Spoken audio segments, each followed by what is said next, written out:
This is the Architect Exam Podcast, the official podcast of the Young Architect Academy. Hey, welcome back to the Architect Exam Podcast. I'm Michael Rosica, and today I have with me my good friend and architect, Emily Hobbs. Hey there. Thanks for being here, Emily. Yeah, thanks for having me. So this is our third episode breaking down the construction evaluation exam. And if you guys haven't listened to our previous episodes for Section 1, we talked about pre-construction activities. Section 2, we got into the construction observation. I highly recommend checking those episodes out as well. But today we're going to be focusing on Section 3, Administrative Procedures and Protocols. It's great to be back. I've been looking forward to diving into the CE section even more. It's such an important part of the CE exam and while practicing architecture. Absolutely. And the purpose of today's episode is to really help candidates understand what Section 3 is all about. You know, when people fail the architect exam, NCARB doesn't tell them which questions they got wrong. They just say something like, you failed Section 3, good luck. So there's all these people online asking, what the hell is Section 3 about anyways? So today, Emily and I are going to break that down at a very high level. And today's podcast is a beast, so let me give you a quick roadmap of what we'll cover in this episode. We're going to start with doing an overview of what Section 3 actually is. Then we'll dive deep into each of its 4 objectives one by one, discussing the key documents, procedures that you need to know. And then we're going to cover common mistakes AIR candidates make with these administrative procedures. And we're going to finish with specific study strategies to help you master this material for the exam. That way you can follow along and know exactly where we are in our discussion. And since I know you're probably at the gym right now, Emily and I put together a beautiful set of notes that basically outlines everything we're talking about today in this podcast. It's all organized on a 2-page PDF that you can download and print out at youngarchitect.com/CEadmin. Yeah, those 2-page sets of notes from our podcast seem to be very popular lately. Yeah, I keep getting messages that people love them. All right, so before we dive in, let's just quickly review how the architect exam is structured and broken down, especially for our new listeners. So ARE 5.0 is broken into 6 different divisions or exams. Each division is further broken down into sections, and each section contains multiple objectives. And the questions on the exam are focusing on different objectives. Does this make sense? So when NCARB gives you feedback that you failed an exam, they just identify what you got wrong at the section level. They don't tell you what specific objectives you got wrong. So understanding what each section covers is crucial for focus studying. A few years ago, we created a Construction Evaluation 101 course, and the focus of our course really hones in on every single objective, talking about what it is, why is it important, and how to properly prepare for it. We do this with flashcards, practice questions, case studies, and a ton of information available that we created for the construction evaluation exam. But today, in this podcast, we're going to be zooming out, and we're only going to be focusing on the sections. We'll briefly discuss each objective, but today is really about Section 3. But before we get started, I think we need to zoom out even further and review NCARB's description of what the construction evaluation exam is as a whole. All right, Emily, let me put on my top hat and bow tie, and can you fire up that NCARB music? Yes. So NCARB says, this division will assess objectives related to construction contract administration and post-occupancy evaluation of projects. This division will focus on issues related to bidding and negotiation processes, support of the construction process, and evaluation of completed projects. Candidates must demonstrate an understanding of and abilities in construction contract execution, construction support services, including construction observation and shop drawing or submittal review, payment request processing, and project closeout. In addition, candidates must also demonstrate an understanding and abilities in project evaluation of integrated building systems and their performance. Whew, that's a mouthful. I don't think NCARB wants anyone to read that out loud like that. I think so either. All right, so let's put this in our own words. CE covers what happens after the design is complete. It's all about the drawings being done, the designs being done, and CE covering bidding, procurement, construction, substantial completion, and the post-occupancy follow-up. So the construction evaluation division actually has 4 different sections. Section 1's pre-construction activities. Section 2 is construction observation. Section 3 is administrative procedures and protocols, which we're talking about today. And Section 4, which is project closeout and evaluation. We've already covered sections 1 and 2 in previous episodes, and today we're honing in on section 3. Right. And I think it's helpful to think of this section 3 as what happens alongside previously in section 2. When we talked about construction observation in our last episode, that was about being physically on the job site. And section 3 is about all the paperwork and documentation that supports those job site visits. So it's the behind the scenes kind of administrative paperwork that makes that construction on the job site run smoothly. Exactly. And I don't know about you, Emily, but I love these topics. I think I said it in the last episode that CE is my favorite test out of all 6 of them. Mike, you might be the only one who has a favorite test. I know, right? All right. Let's look at how NCARB describes section 3. We're zooming in a little bit closer now. Section 3, administrative procedures and protocols. Fire up that NCARB music. The previous section is all about on-site responsibilities of the architect. This section is about the documentation necessary to the construction process. Clear written communication is an essential aspect of the construction process. So there you have it. This section is all about the paperwork, documentation, and communication. It's like the paper trail that follows the physical work we discussed in section 2. Section 3 makes up about 32 to 38% of the CE division, so it's a pretty significant chunk of the test. It's further broken down into 4 different objectives. Objective 3.1 is about determining the appropriate additional information to supplement contract documents. 3.2 is about evaluating submittals, including shop drawings, samples, mock-ups, product data. Objective 3.3 is about evaluating the contractor's application for payment. And 3.4 is about evaluating the responses to non-conforming work within the contract documents. And according to our roadmap, we'll now dive into each of these objectives one by one, starting with Objective 3.1 about supplementing contract documents. So think of Section 3 as like your architectural paper shield, all the documentation that protects everyone when things don't go according to the plan. That's a great way to put it, especially in real practice and at work. Proper documentation is absolutely critical. I can't tell you how many times I've been on a project and some issues arise where the first question always is, well, where's the paperwork? What do the documents say? What was documented at the job site? Or maybe what was in the meeting minutes? What do the meeting minutes say? Having those paper trails and everything documented in place will really save you if an issue comes up. It's like it can be a digital trail as well now that we do all of our meeting minutes digitally. All of these notes are what keeps a project running and helps it to run smoothly and protects everyone involved in the long run. You're listening to the Architect Exam Podcast, your guide to passing the ARE. Hey there, this is Michael, and I have a quick favor to ask.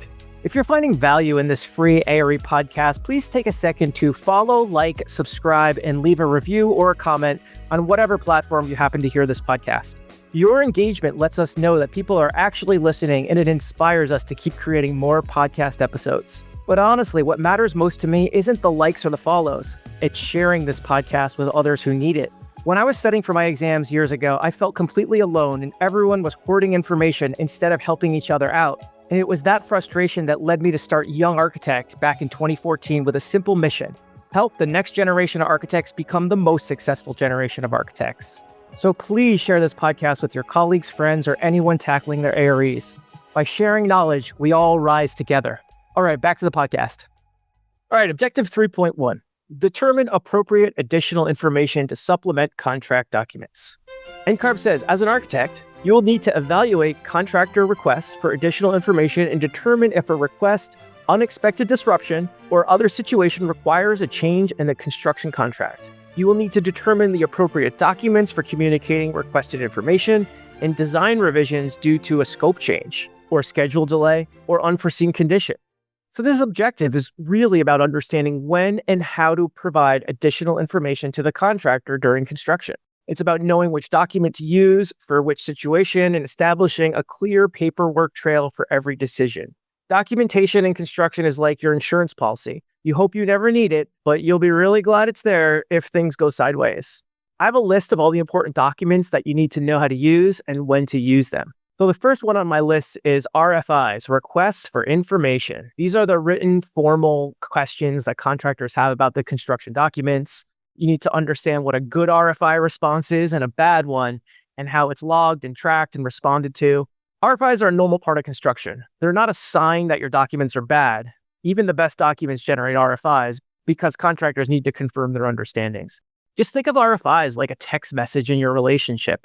If you don't respond promptly and clearly, things are going to get awkward real fast. Second is ASIs, Architect Supplemental Instructions. These are used for minor clarifications or interpretations that don't affect the cost or the schedule. You need to understand how they're initiated by the architect, and they don't really require the owner to sign them, and how ASIs need to be consistent with the design intent. A really important thing to remember about ASIs is they cannot change the contract summertime. The minute money or schedule is affected, you're now in the change order territory. All right, let's talk about change orders. Change orders are required when there's a change in the contract, some time or scope. They must be signed by the owner, the architect, and the contractor. And they can originate from various sources. The owner could request a change, there could be unforeseen conditions, or there might even be a design change. Change orders will always include a detailed description of the change and the associated costs. The change order process can be like a three-way negotiation. The owner wants to minimize costs, the contractor wants to maximize them, and you're in the middle trying to ensure fairness to all parties. Now, the fourth is the construction change directives, or CCDs. These are like the emergency change orders when work must proceed before price has been figured out. They only really require the owner and the architect's signatures, and it allows work to proceed while cost negotiations continue. I always like to think of it as it gives the contractor permission to do work outside the scope of their contract. Eventually, the construction change directive will get converted to a change order once the price and the schedule adjustments are known. CCDs are like your emergency credit card. You only use it when you absolutely have to, but it can save a project when time is crucial. Then we have supplemental drawings. These are like additional drawings that clarify or elaborate on the original documents. They might be attached to ASIs, change orders, or RFI responses.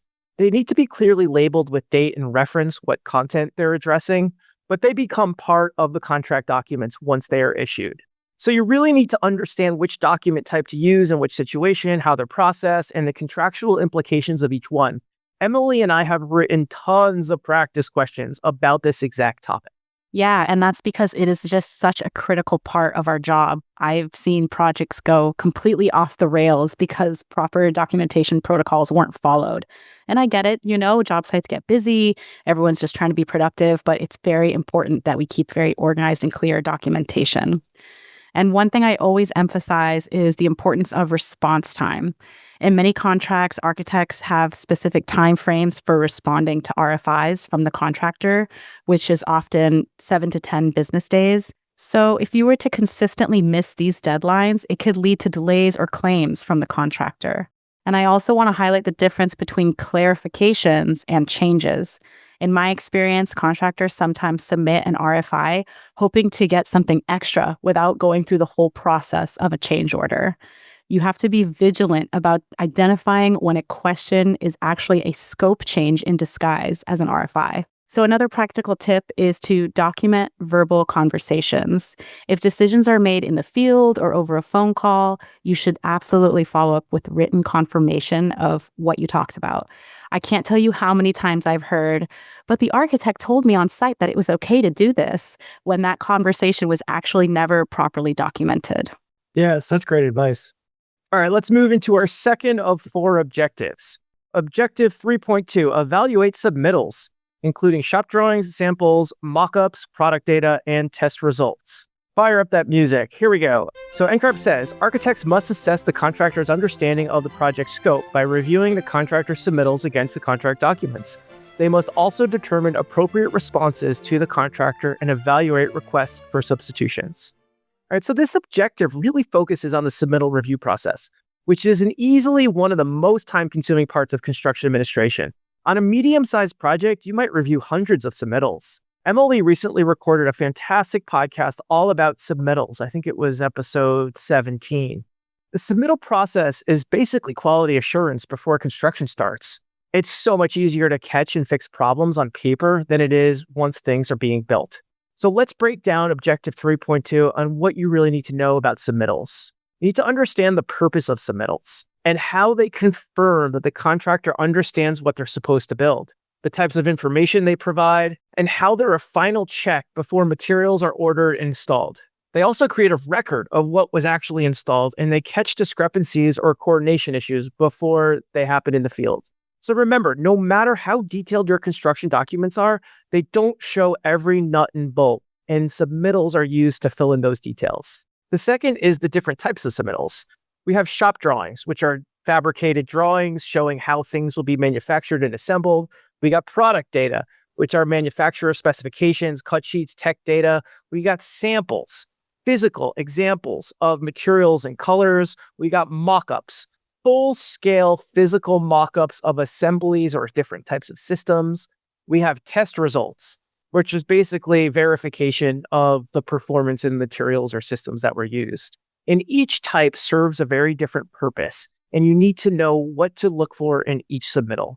I'd also get really clear about the submittal review process. The contractor must review and approve submittals before sending them to the architect, and understand how submittals are logged and tracked, understand how the architect reviews for conformance with design intent, how consultants review for technical aspects, how review comments are documented, and how resubmittals may be required for items that are not in compliance with the contract documents. Think of like the submittal review. It's not a treasure hunt. You're not trying to catch every tiny mistake, but focus on where it meets the design intent and contract requirements. Next, I'd also get really clear about the review actions or the stamps that are put on submittals. Each stamp, each comment has a very specific contractual implications, so you need to use them carefully. Next, I'd also get really clear about understanding substitution requests. Contractors are going to often want to substitute specific products and alternates, and the architects are going to need to evaluate if these meet the specified requirements for quality, performance, and appearance. Think of substitutions like blind dates that your contractor sets you up on. They might be great, but you might need to carefully check their credentials before saying yes. Next, we have submittal review responsibilities. Understand how the architect focuses on design intent and not means and methods. Don't review what you don't understand and defer to the consultants. There's a common misconception that submittal review transfers responsibility to the architect, and the A201 is very clear that it doesn't. Yes, and this is absolutely critical information to have as an architect. In my career, I've seen more issues stem from inadequate submittal reviews than almost anything else in construction administration. One thing I always emphasize to the ARE boot campers is to carefully delineate your review comments and what you're actually saying when you review these documents. I've seen architects unintentionally take on liability by making corrections to submittals that cross into the contractor's means and methods territory. So you have to be very aware and very careful of that. I also recommend creating a clear submittal schedule at the beginning of construction before the project even starts that clearly identifies all required submittals and the deadline that they are due from the contractor. This prevents that dreaded call where a contractor says, "We need this approved today because materials are being delivered tomorrow." You need an adequate review time in order to approve those documents, so they should have sent you that submittal already. Another practical tip, when reviewing shop drawings that involve multiple trades or systems, make sure to check coordination between them. For example, does that fancy light fixture actually fit in the ceiling type that is shown in that area? Or does the HVAC ducts interfere with the ceiling grid that's proposed? Those kind of coordination issues are much easier to catch when it's on paper as a submittal rather than in the field when it's being physically installed.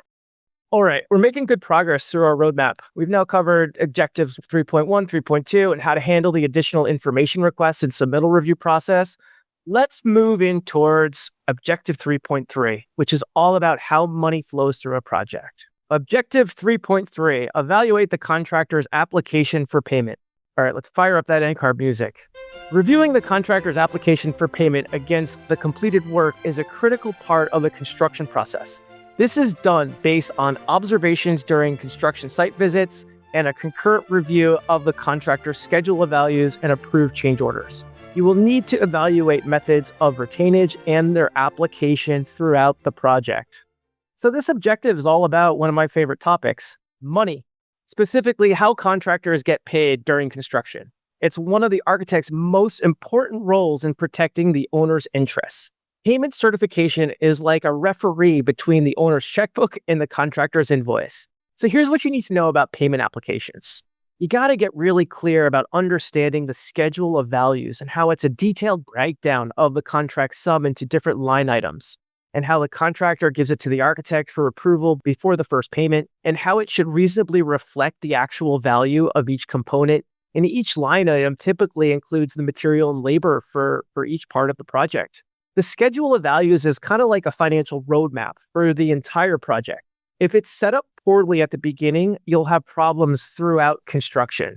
And when I was a project manager for the owner's rep, I used to hate processing schedules of values because there's just so much math and so many numbers and tons of room for errors. So what really helped me on projects was I would actually rebuild the schedule of values at the beginning of the project inside of a spreadsheet. It really made it easier to identify red flags that might come up. But some of those red flags that you should watch for in schedule values include screwing up the math, front loading, which means basically inflating the early work to improve the contractor's cash flow. Sometimes they have uneven distribution. Some items are unreasonably high while others are super low. They might also have inadequate breakdown. Too many costs are lumped together under general conditions, or they might even be missing line items altogether that are clearly required by the documents. The next thing I'd also get clear about is understanding the payment application documents. We have the AIA G702, which is the main form that summarizes the payment request. But then the G703 is the continuation sheet that details each line item in percentages. These forms really help track the original contract sum, the change orders, and the payment history. I like to think of G702 as like the dashboard, and the G703 as the engine. Both are essential for the vehicle to run. Next thing you should focus on is understanding the payment application review process, how the contractor submits the application, the architect reviews it, they may adjust the amounts, how the architect certifies the payment to the owner, and then the owner cuts a check based on the architect's certification. This is one area where your role shifts from designer to financial guardian, and the owner is relying on you to verify that you're not paying for work that hasn't been done. Next, I'd also get really clear about understanding a retainage. Retainage is the percentage of payment typically withheld as a security. It's usually like 5 or 10% of the construction project. Now, this protects the owner against incomplete work or liens, and it's calculated with each payment application. And this is what I was talking about earlier with all the math that used to drive me crazy. The retainage was a big part of it. But understanding how to calculate retainage and how it's released in full at final completion after the requirements are met. Think of retainage like an insurance policy. It gives the owner leverage to ensure that the contractor finishes this project, including all the punch list items. Next, I'd also get super clear on special payment considerations. There might be stored materials. How do you handle change orders, lien waivers, subcontractor payments? Understand how to properly review and certify payments, what to look for in the schedule of values, and how retainage works throughout the project. That is the key. Yeah, and those payment applications are where the rubber meets the road in terms of the fiduciary responsibilities to the client. I always tell the boot campers that this is the area where you can't just take the contractor's word for it and just blindly approve their payment applications. You need to verify that the work has been done or materials are actually stored on site or whatever it is that they're claiming. A practical tip I've learned is to take lots of photos during the job site visit that will specifically document work completion percentages. When the contractor claims, for example, that a wall is, 75% completed with framing, but your photos show that it's closer to like 50% complete, you now have that photo as evidence and documentation to back up your claim that maybe the full 75% of that payment shouldn't be made. Another issue I've encountered when reviewing and approving payment applications is the amounts for stored materials on site. So you have to really make sure that the materials that are being stored on site that they're charging you for are stored properly and they're protected. I once had a contractor bill for expensive millwork that was delivered on site, but then it was just left exposed to the elements and it ended up getting damaged before they were able to install it into the project. So we had to reject the portion of the payment application that wanted to charge us for storing the material because they just did a terrible job at storing it.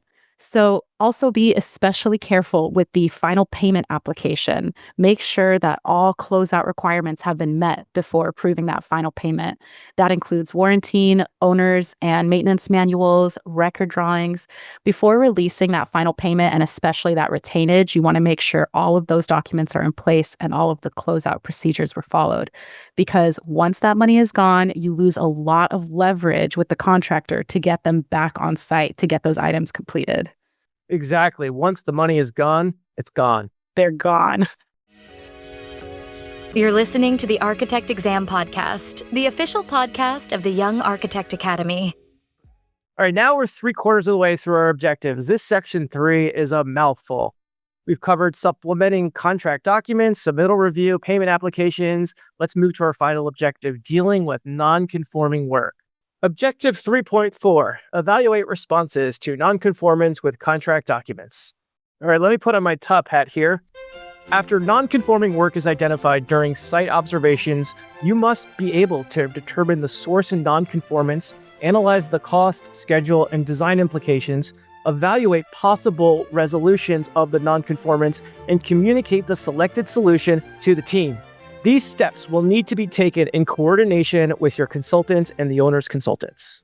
All right, so this objective really deals with what happens when the contractor builds something that doesn't comply with the contract documents. It tests your ability to problem solve when things don't go according to the plan. Handling non-conforming work is like being both a detective and a judge. You have to figure out what went wrong and then decide how to make it right. So let's break down the process of handling non-conformance. The first thing is just identifying it. It's recognizing when work doesn't meet contract requirements. Some common types of non-conformance are, they used the wrong materials, or they installed it improperly, or the work didn't meet the specified quality standards, or the dimensions or locations don't even match the drawings. And sometimes, believe it or not, sometimes the work doesn't even meet the code requirements. These are usually discovered during the site observations, but they may be reported by testing agencies or the owner, or maybe even the contractor. So the sooner you can catch non-conforming work, the easier it is to fix. And once it's covered up or built upon, the correction becomes so much more complicated and expensive. The second thing I'd say is determining the source of the cause. There might be a design error or omissions. The contractor may have made a mistake, believe it or not. The subcontractors may have not been coordinated. Maybe they used the wrong material, or there was some kind of unforeseen condition, or maybe even the owner came in during construction and changed their mind and gave them different direction. So this step is critical in this process because it really affects who bears responsibility and the cost for the correction. Next, I think you need to understand all the implications and analyzing those. Is this going to impact cost or the schedule? Does it change the design? Is there any code compliance problems? Does it create any warranty implications? Or maybe there's some kind of a coordination impact. Remember that implications extend beyond just the immediate issue. You may need to think about the domino effects throughout the project. And then next, I'd say coming up with some resolution options. Maybe you remove or replace or repair or modify, or maybe you just accept it as is and the owner gets a credit. There's a lot of different ways to handle these solutions, but there's a hierarchy of preferred solutions. But the right approach really depends on the specific situation, its impact on the project, and who's responsible. And as we mentioned earlier, documentation and communication is super important. Using field reports to document any issues that have been discovered. Any non-conformance notices, notifying the contractor of non-conforming work. Giving clear instructions for a remedy. Tracking these changes and any change orders or credits that might be needed. The 821 General Conditions, Section 12, which is called Uncovering and Correction of Work, does a great job of outlining the contractor's obligations to correct non-conforming work at their expense if it's their fault. Remember, the owner has the right to accept non-conforming work with appropriate credit, but you need to advise and guide them of potential consequences. Right. Yeah. Dealing with non-conformance is probably one of the most challenging aspects of construction administration. It requires both technical knowledge and diplomacy between, the owner and the contractor and everyone involved. A practical tip I've learned is to document the non-conforming work with photos that includes some reference points for scale, for instance, and just some context of things that are related to that item. I've seen disputes where contractors claimed that something was close enough, but photos with a measuring tape in the frame will actually really quickly settle that matter if it's actually that close or not.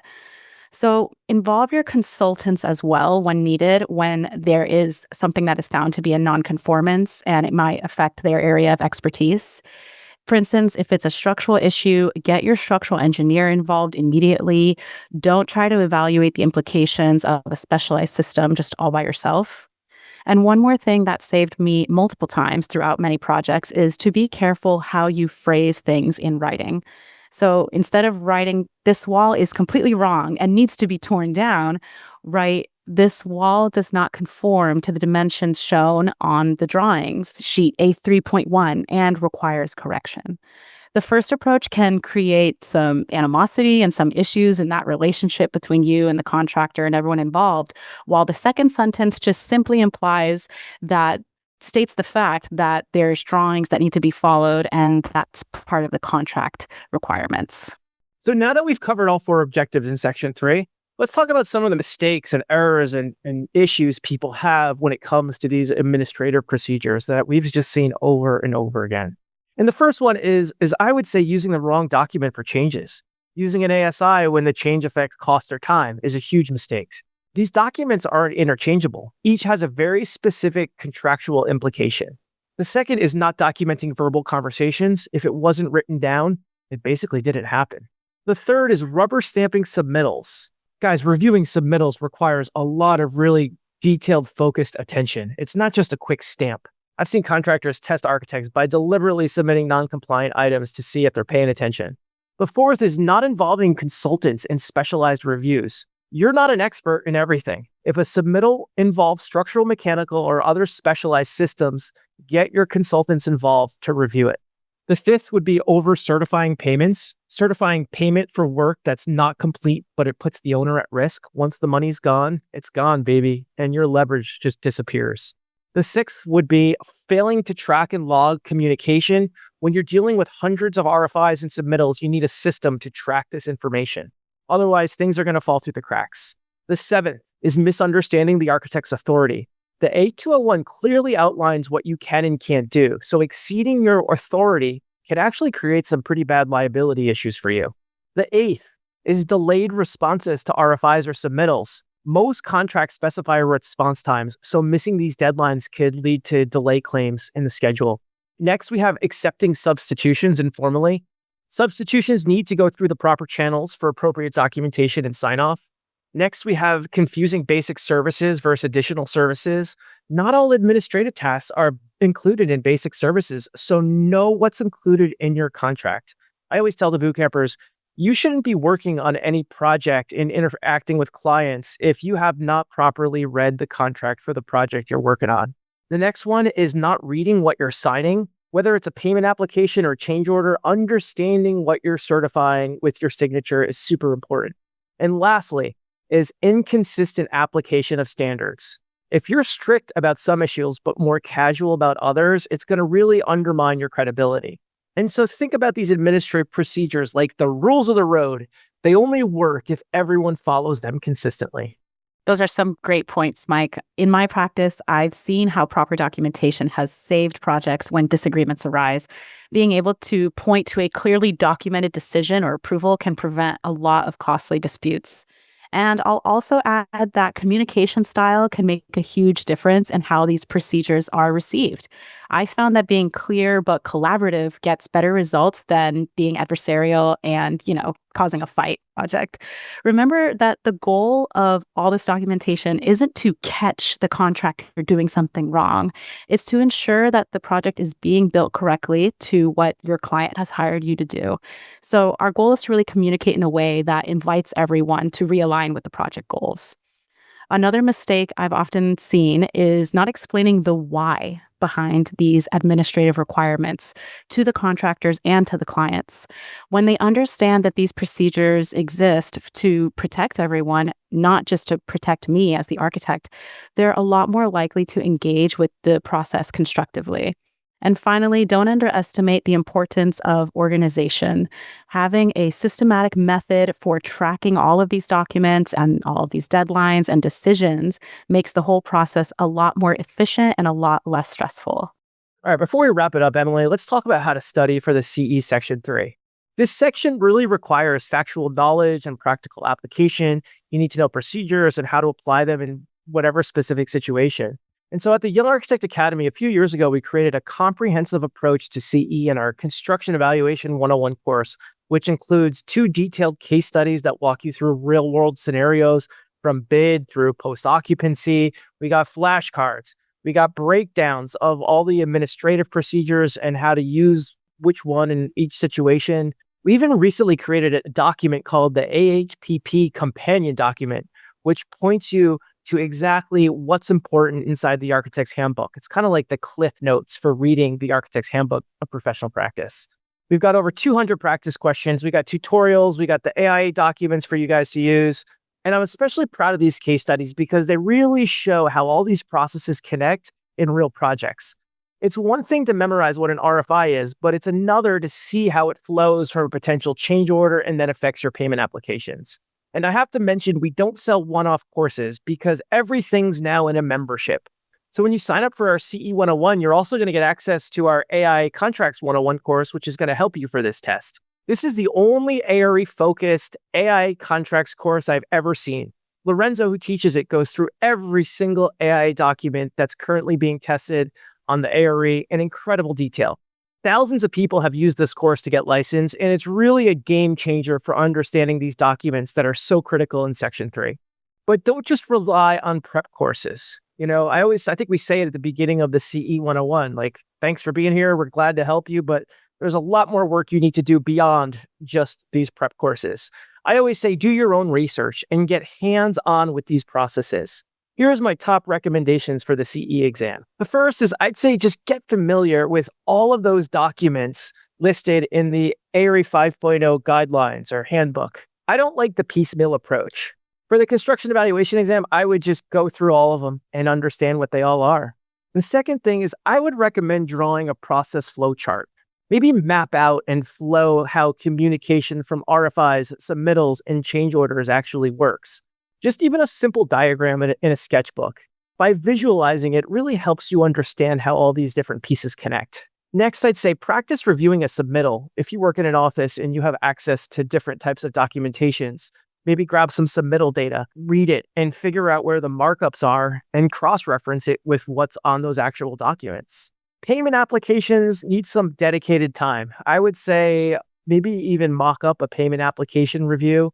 Take a schedule of values and try marking it up as if you were reviewing it for a payment application. In bootcamp, I always tell them, if you have access to real project documentation, study that. And don't just study your own projects, study your coworkers' projects and try to understand what's going on in this phase of the project. See if you can find some RFIs, submittals, change orders, any meeting minutes, any types of project communication. Next, I'd say, understand your 8201 general conditions inside and out, backwards and forwards. Construction evaluation is an A201 test. There is so much that is on that document that comes up in these questions.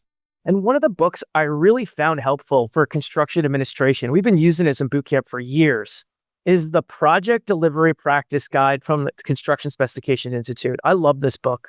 We use it in Pro Practice Bootcamp. It's one of my favorite resources for construction administration. The specification writers have done such a beautiful job of teaching how a project goes through construction admin. And the last tip I recommend is start practice writing very clear, concise responses. The CE exam is going to test your ability to read through a lot of the BS. And I've learned that if you could start to get really mindful about just being very clear and concise when you communicate with other people and what your intentions are and what's happening on your projects, it really starts to help you read more carefully and really break down questions a lot better. So remember, NCARB isn't testing whether you can recite definitions or memorize data. They're testing your ability to synthesize lots of different pieces of information and make the right decision as an architect. Those are fantastic recommendations, Michael. I completely agree that the hands-on experience with these documents and processes is invaluable.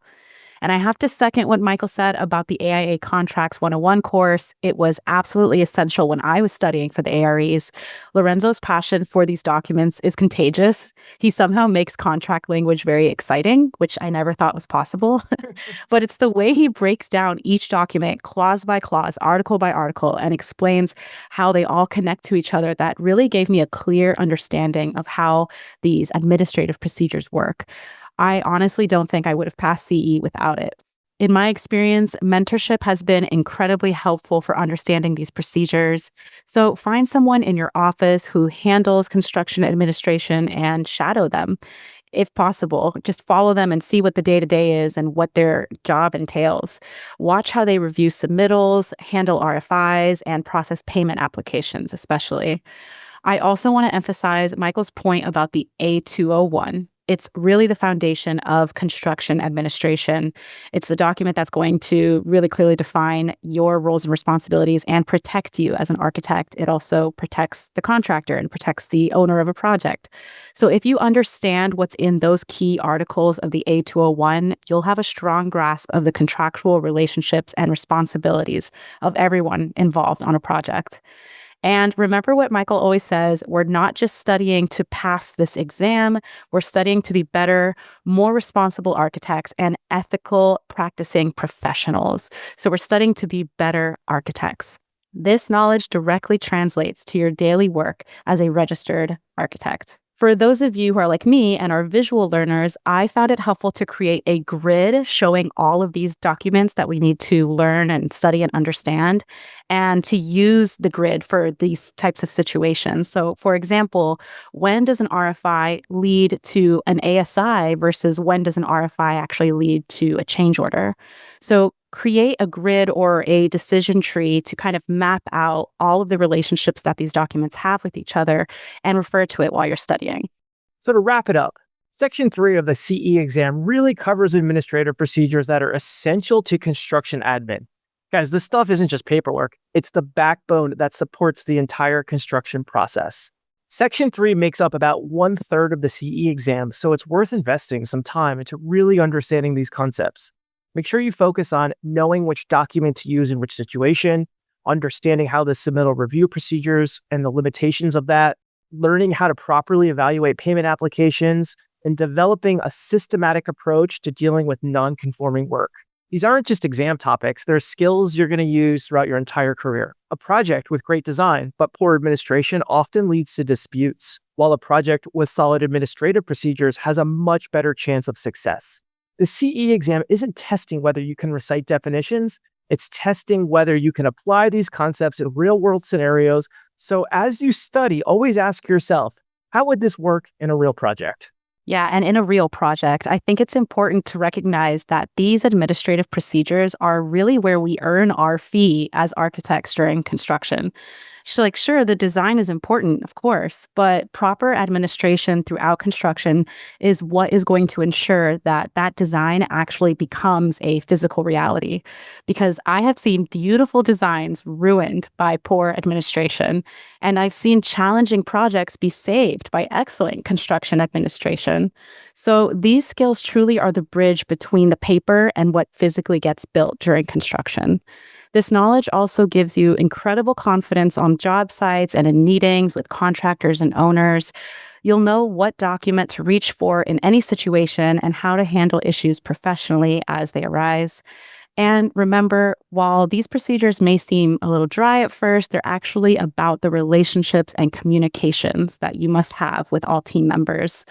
Clear documentation fosters trust between all the parties involved, and it helps everyone clearly understand their responsibilities throughout construction.